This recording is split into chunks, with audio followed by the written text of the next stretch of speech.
Hi friends, எல்லாம் எப்படி இருக்கீங்க? நல்லா இருக்கீங்களா? நம்ம இன்றைக்கி முருங்கைக்காய் கூட்டு எப்படி செய்கிறதா இந்த வீடியோவில் பார்க்க போகிறோம். வீடியோ ஸ்கிப் பண்ணாமல் முழுசாக பாருங்கள். வாங்க இப்போ வீடியோக்குள்ளே போகலாம்.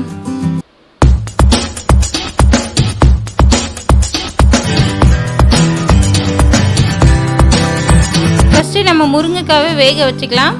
அதுக்கு ஒரு அரை கப்பு போல் நான் தண்ணி சேர்த்துக்கிறேன். தண்ணி சேர்த்துட்டு தண்ணியிலேயே ஒரு 1/4 டீஸ்பூன் அளவுக்கு மஞ்சத்தூள் சேர்த்துக்கலாம். நான் இன்றைக்கி ஒரு 4 முருங்கைக்காய் எடுத்துருக்கேன். ஒரு 4 பேர்த்துக்குன்றதுனால நீங்கள் அதிகமாக தேவைன்னா அதிகமாக எடுத்து பொருட்களையும் அதிகமாக சேர்த்துக்கோங்க. உங்களுக்கு தேவையான சைஸில் முருங்கைக்காய் கட் பண்ணிக்கோங்க. நான் இந்த சைஸில் கட் பண்ணியிருக்கேன். ரொம்ப குட்டியாக நீங்கள் கட் பண்ணிங்கன்னா குழஞ்சி போயிடும். அதனால் கொஞ்சம் பெருசாகவே கட் பண்ணிக்கோங்க. இந்த மாதிரி நீங்கள் சைடில் இருக்கக்கூடிய நார்லாம் எடுத்துகிட்டு சேர்த்திங்கன்னா உங்களுக்கு வாயில் கடிப்படும் போது டிஸ்டர்ப் ஆகாது. ஒரு 10 நிமிஷம் இது நல்லா வேகட்டும். முருங்கைக்காய் வெந்துடுச்சு. வேற ஒரு வானலில் நம்ம 2 டேபிள் ஸ்பூன் அளவுக்கு எண்ணெயை சேர்த்துக்கலாம். எண்ணெய் காஞ்சி வந்ததும் கடுகு, உளுந்த பருப்பு, கடலைப்பருப்பு சேர்த்து நல்லா பொரிய விடலாம். இப்போ பார்த்தீங்கன்னா கடுகில் நமக்கு நல்லா வெடிக்க ஆரம்பிச்சு. ஒரு கொத்து பச்சை கருவேப்பிலை சேர்த்துக்கலாம். பச்சை கருவேப்பிலை இதில் சேர்த்து செய்யும்போது வாசனையாகவும் ரொம்ப டேஸ்டியாகவும் இருக்கும். ஒரு 5 பல்லு பூண்டு எடுத்து இந்த மாதிரி குட்டி குட்டியாக கட் பண்ணி வச்சுருக்கேன், அதையும் சேர்த்துக்கிறேன். 2 பெரிய சைஸ் வெங்காயம் எடுத்து குட்டி குட்டியாக கட் பண்ணி வச்சுருக்கேன், அதையும் சேர்த்துக்கிறேன். ஏன்னா வெங்காயம் அதிகமாக சேர்க்கும்போது நமக்கு கொஞ்சம் கிரேவி அதிகமாக கிடைக்கும். ஒரு 50% அளவுக்கு நல்லா வதங்கி வரட்டும். இந்த முருங்கைக்காய் கூட்டு செய்கிறதுக்கு ரொம்ப நேரம் ஆகாது ஃப்ரெண்ட்ஸ். ஜஸ்ட் ஒரு 20 நிமிஷம் இருந்தாவே நமக்கு கரெக்டாக இருக்கும். ரொம்ப டேஸ்டியாகவும் ரொம்ப டிஃப்ரெண்ட்டாகவும் இருக்கும். ட்ரை பண்ணி பாருங்கள். இப்போ வெங்காயம் வதங்கிடுச்சு. ஒரு 2 பழுத்த தக்காளி பெரிய சைஸாக எடுத்து கட் பண்ணி வச்சுருக்கேன், அதையும் சேர்த்துக்கிறேன். நீங்கள் இந்த டைமில் ஒரு தக்காளி சேர்த்துட்டு கொஞ்சம் புளி கூட ஆட் பண்ணிக்கலாம். நான் 2மே தக்காளி சேர்த்துருக்கேன் புளிப்பு சுவைக்காக. நீங்கள் கொஞ்சம் புளியும் ஆட் பண்ணிக்கலாம். ஒரே சுவையாக தான் இருக்கும், சுவை வந்து மாறாது.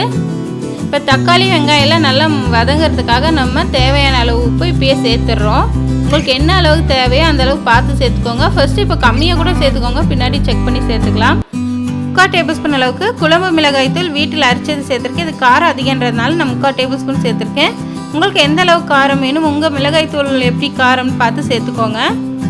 இது கூடவே ஒரு 1/2 டேபிள் ஸ்பூன் அளவுக்கு மல்லித்தூள் சேர்த்துக்கலாம். மல்லித்தூள் நான் வந்து ஏற்கனவே நம்ம சேனலில் போஸ்ட் பண்ணியிருக்கேன். என்ன லிங்க் வந்து ஷேர் பண்ணுறேன், பார்த்துக்கோங்க தேவைப்படுறவங்க.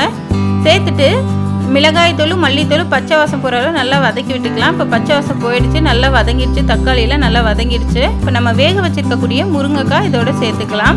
அந்த தண்ணியை வந்து வேஸ்ட் பண்ணாமல் அதையும் சேர்த்துக்கோங்க. நல்லா கலந்து விட்டு ஒரு 5 நிமிஷம் போல் கொதிக்க விடுங்க. அப்போ தான் நமக்கு இந்த முருங்கைக்காய்க்குள்ளே காரம், உப்பு, புளிப்புலாம் நல்லா இறங்கும். அதுக்குள்ளே நம்ம தேங்காய் பேஸ்ட் அரைச்சிக்கலாம்.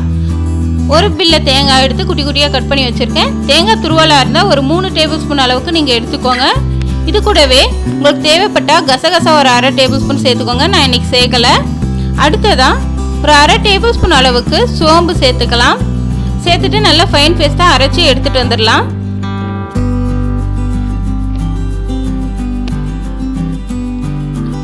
இந்த பக்கம் பார்த்தீங்கன்னா நம்ம அதுக்குள்ளே 5 நிமிஷம் ஆயிடுச்சு. நல்லா கொதிக்க ஆரம்பிச்சிருச்சு. உப்பு காரம்லாம் நல்லா இறங்கிடுச்சு. நம்ம அரைச்சி வச்ச பேஸ்ட் இதில் சேர்த்துக்கலாம்.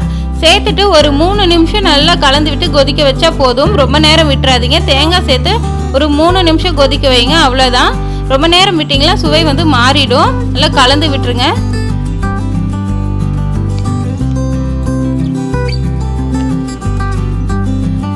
கரெக்டாக ஒரு 3 நிமிஷத்துக்குள்ளே நீங்கள் ஸ்டவ் ஆஃப் பண்ணிடுங்க. ஏன்னா ரொம்ப நேரம் கொதிச்சிச்சுன்னா இந்த தேங்காயோட சுவை வந்து மாறிடும்.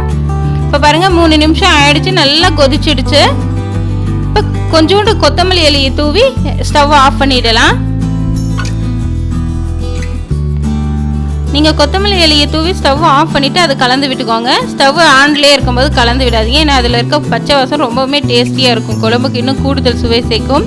இப்போ நமக்கு சூப்பராக கூட்டு ரெடி ஆகிடுச்சு. இந்த கூட்டை நீங்களும் ட்ரை பண்ணி பாருங்கள். ரொம்பவே டேஸ்டியாக இருக்கும். சுட சுட சாதத்தோடு வச்சு சாப்பிடலாம். ஜஸ்ட் ஒரு 20 நிமிஷத்தில் இதை நீங்கள் ரெடி பண்ணிடலாம். அதே போல் ரொம்பவுமே சுவை அதிகமாக இருக்கும். நீங்கள் நம்ம சேனல் இப்போ தான் ஃபர்ஸ்ட் டைம் பார்க்குறீங்களா? அப்போ நம்ம சேனலை சப்ஸ்கிரைப் பண்ணிக்கோங்க. அப்படியே பக்கத்தில் இருக்க பெல் ஐக்கனை கிளிக் பண்ணிக்கோங்க. அப்போ தான் நான் அடுத்தடுத்து போடக்கூடிய வீடியோட நோட்டிஃபிகேஷன் உடனுக்குடனே உங்களுக்கு வந்து சேரும். மீண்டும் வந்து அடுத்த வீடியோவில் சந்திக்கலாம் ஃப்ரெண்ட்ஸ். பாய். நீங்களே இதை ட்ரை பண்ணி பார்த்துட்டு எப்படி இருந்ததுன்னு கமெண்ட் பாக்ஸில் கமெண்ட் பண்ணுங்கள்.